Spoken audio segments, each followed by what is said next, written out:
Fala pessoal, hoje eu quero falar com vocês sobre um detalhe que parece pequeno, mas que faz toda a diferença na aquisição de visada.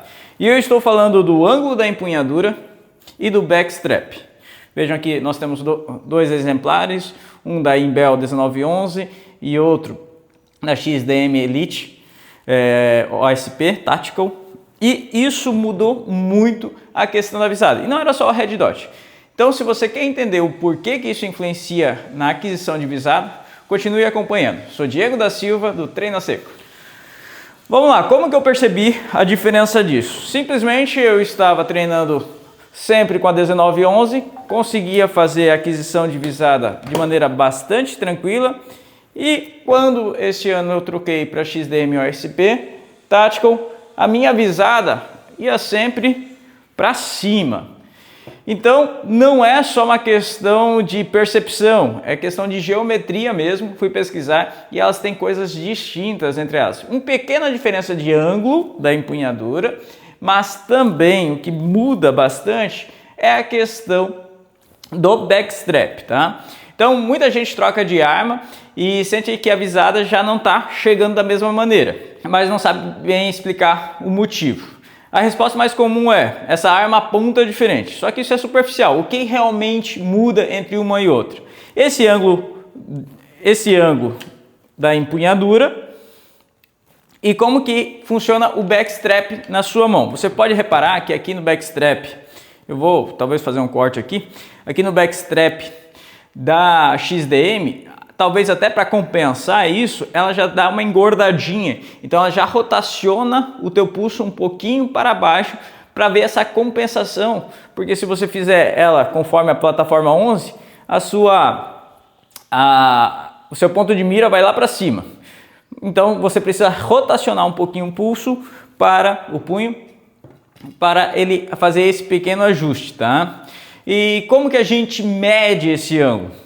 Antes de comprar qualquer arma, ou melhor, antes de comparar qualquer arma, a gente precisa alinhar uma coisa. Como que a gente mede esse ângulo de empunhadura? Então você está vendo aí na imagem, né? Tem uma linha do body axis, que basicamente é a linha do cano. Uma linha vertical que faz um ângulo de 90 graus, uma linha de vertical absoluta. E a inclinação real da traseira do punho, que é essa outra reta. Então você tem uma vertical absoluta, você tem uma horizontal do cano e você tem essa outra da empunhadura. E é aí que você mede o ângulo. Aqui você pode ver uma imagem da Sig Sauer, que ela tem bem pouco ângulo, 16 graus, e outra da Glock, que a gente já tem aí 16 graus e 21 graus de abertura da empunhadura. Então, naturalmente, quanto maior esse ângulo, mais para cima comparado com a plataforma 1911, que é 18 graus, ele vai o seu disparo. E quanto menor, mais para baixo. E isso é uma grande diferença. Só que, por si só, isso não vai alterar isoladamente a sua visada. Daí, nós temos os backstraps, que você pode ver aqui que na 1911 basicamente não tem, ele é reto. E você vai aqui na XDM, ele tem essa inclinação, fazendo com que o teu punho gire um pouco para baixo e automaticamente, girando um pouco para baixo, você vai apontar o cano um pouquinho para baixo.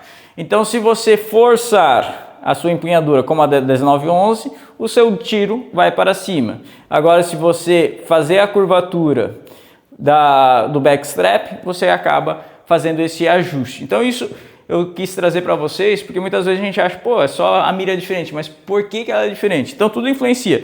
Se eu trocar aqui o backstrap, colocar o mais reto, ele vai fazer com que a ponta suba um pouquinho mais.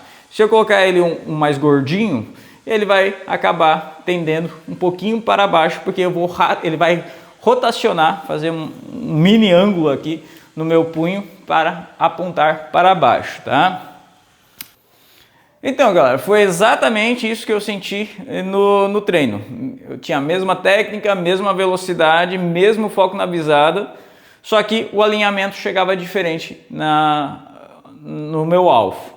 Então, eu fui pesquisar, entender o que poderia estar acontecendo. Primeiro, eu achei que era o ângulo da arma, E sim, existe diferença entre o ângulo da arma, mas muito pequeno, e a grande diferença estava ali no backstrap. Então você tem, por exemplo, a TS9 também, tem 19 graus, 1911, 18 graus, Glock 22 graus, já repeti esse número aqui, é 22 graus, é isso? 22 graus, 21 graus, perdão. E a Sig Sauer, por exemplo, é uma das mais retas que eu encontrei, P320, ela tem 16 graus, tá? E como que nós conseguimos fazer essa adaptação de melhor forma? Eu já postei aqui 2 drills, um é o Hog Draw Drill, que eu vou deixar o card aqui em cima, e na sequência eu já deixo também o do DeLorean Drill. São 2 treinamentos, 2 drills que você utiliza justamente para fazer a aquisição divisada, que é muito importante quando você tem essa alteração de plataforma, ou até mesmo a mesma plataforma, só que com backstrap diferente, então tem uma microangulação ali do seu punho. Então é muito importante você fazer esses drills, que dessa maneira você consegue adequar melhor a sua visada. Então ficou o recado, galera. Quando você troca de plataforma, é importante você entender qual que é o ângulo da empunhadura entre uma e a outra e como que funciona também o backstrap dessas, né? Para que você saiba se vai ter grande dificuldade de adaptação ou pouca dificuldade de adaptação. Gente, é isso aí. Se esse vídeo fez sentido para você, se esse vídeo de alguma maneira te ajudou a entender alguma coisa que você ainda não tinha conhecido ou enfim, não tinha pensado dessa maneira, deixa seu curtir, compartilha com um colega que trocou de arma agora, que isso pode ajudar ele. Valeu? Se inscreve no canal, isso ajuda muito a gente. Um abraço, até a próxima. Tchau, tchau.